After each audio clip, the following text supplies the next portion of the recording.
As apurações indicam até o momento a ocorrência dos crimes de peculato, organização criminosa e fraude à licitação, né, sem prejuízo de eventuais outros delitos que sejam apurados, né, afinal de contas as apurações ainda não estão encerradas. E sem prejuízo também dos atos de improbidade administrativa, que também estão sendo apurados e vão ser, né, em momento oportuno, imputados aos envolvidos. E agora, o que acontece com os 3 detidos e também com os outros envolvidos? Os 3 detidos eles estão com a prisão temporária decretada, né?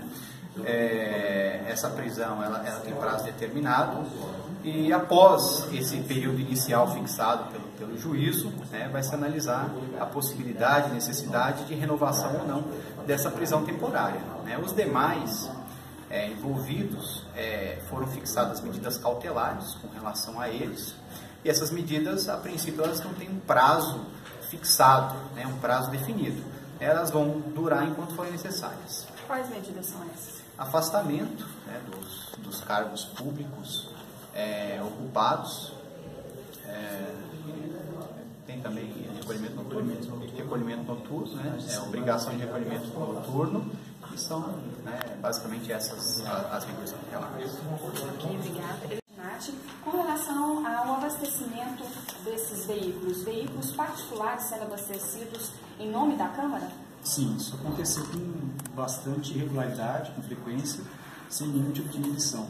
O veículo oficial da Câmara, ele sofreu um acidente em uma viagem que, comprovadamente, já, pelo menos na visão do Ministério Público, era para fins particulares, por um determinado vereador, que foi afastado do cargo, inclusive.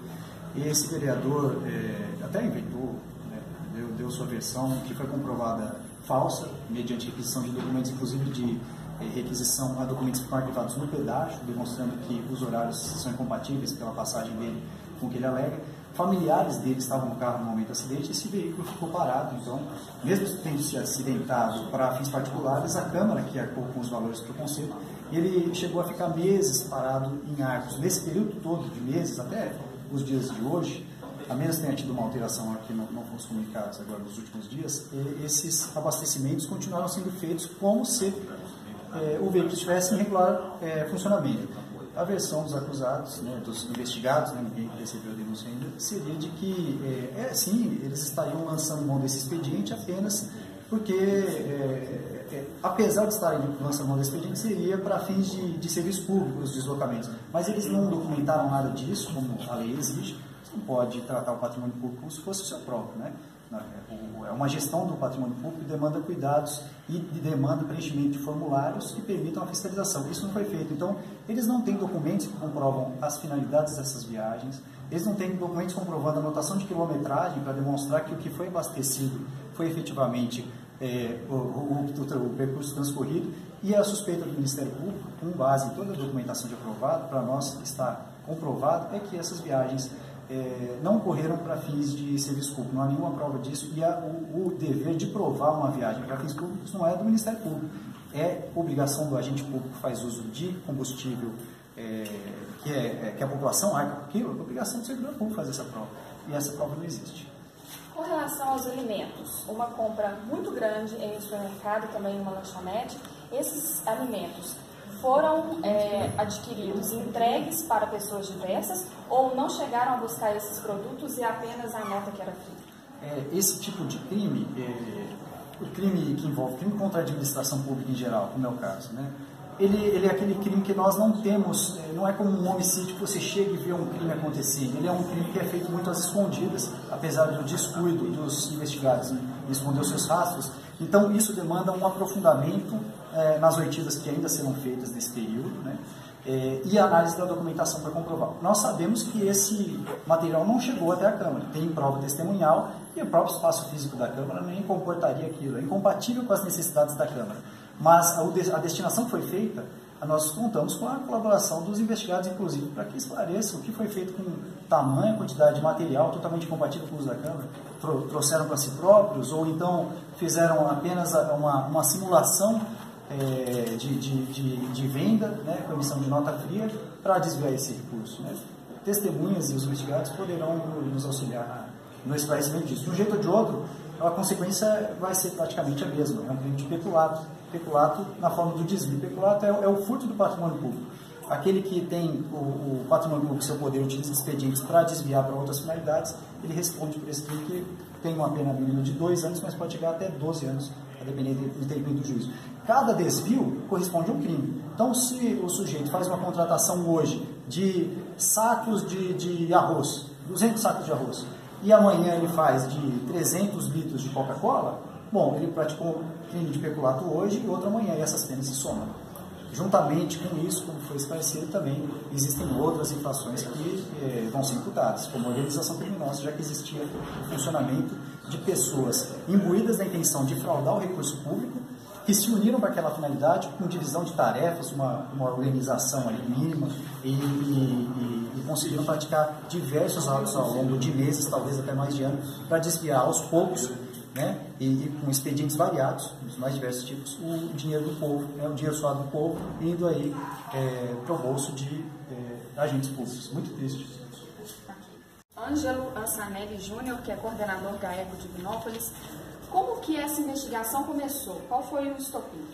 Um ex-vereador fez uma representação informando que uma senhora que trabalhava para ele constava como tendo prestado serviços à Câmara, mas que se comprovou que ela não prestou esses serviços à Câmara e esses valores que foram empenhados para ela foram divididos entre servidores da própria Câmara Municipal. Era mesmo uma verdadeira repartição de dinheiro público, assim, cada um pegando o seu em diferentes esquemas? O que nós apuramos foi esse primeiro fato, e dali nós fomos investigando e descobrimos casos de taxistas que não prestaram serviços e provavelmente isso não nem receberam. Isso ainda está investigando, mas o fato é que consta o empenho, pagamento, e comprovamos que o serviço não foi prestado, além de outros que também teriam prestado serviço, como limpeza de caixa d'água, que não foram prestados também, mas foram empenhados e também divididos entre os servidores da Câmara. Então havia esse esquema de repartir dinheiro empenhado, e pessoas que não teriam prestado serviços devem se anuir, obviamente, para a consecução do crime. Qual que é o envolvimento do presidente da Câmara e do assessor jurídico? O presidente da Câmara autorizou todos os abastecimentos para carros de vereadores e o próprio carro e de correligionários, de conhecidos, com autorização dele, obviamente para esses abastecimentos para fins particulares. Ele também, junto com o assessor jurídico, fizeram com que uma das servidoras repartisse o dinheiro dela, dos vencimentos dela, com um outro correligionário deles, e eles também se utilizavam de bens da Câmara para fins particulares. Então, já puxando aí, o senhor falou do correligionário, ele também tem participação de que forma? Sim, o correligionário também recebia esses valores e foi decretada a prisão temporária dele, que foi cumprida hoje, ele foi levado para Arcos. Com relação ao nome da operação, o porquê? Era mesmo porque estava tendo funcionários fantasmas dentro da Câmara? Sim, havia, por isso que é o nome, Casa dos Espíritos, porque pessoas que não prestaram serviços, nem apareceram aqui na Câmara, teriam em tese recebido para fazer serviços, mas na verdade eles não prestaram esses serviços e o dinheiro foi dividido entre as pessoas. E também de uma servidora que repartiu seus vencimentos com um correligionário do presidente da Câmara. O verdadeiro roubo do dinheiro público, a promotoria, a investigação já tem assim uma base de quanto que teve de desvio? Não, ainda não chegamos nesse montante, mas obviamente nós devemos conseguir chegar nisso durante o término das investigações, ou pelo menos de parte dele. Obrigado. Também foi aplicado medida cautelar em relação a ele, de que ele consta como tendo prestado serviços de limpeza de caixas d'água, coisa por vale, mas na verdade comprovou que ele não prestou serviço nenhum e o dinheiro foi empenhado para ele. E recebeu? Ele, acreditamos que não recebeu nada. Alguém recebeu? Alguém recebeu por ele. Ok. Pessoa de Arcos, qual que é o envolvimento dela? Lá existe uma contadora, que também seria um funcionário fantasma, e quem recebeu os valores era o padrasto dela, que é contador do município aqui de Batão. Ele é contador da prefeitura? Da prefeitura, e ele na verdade prestava serviços para a Câmara, sendo que foi colocada essa enxada dele apenas de fachada, sem ele receber esses valores.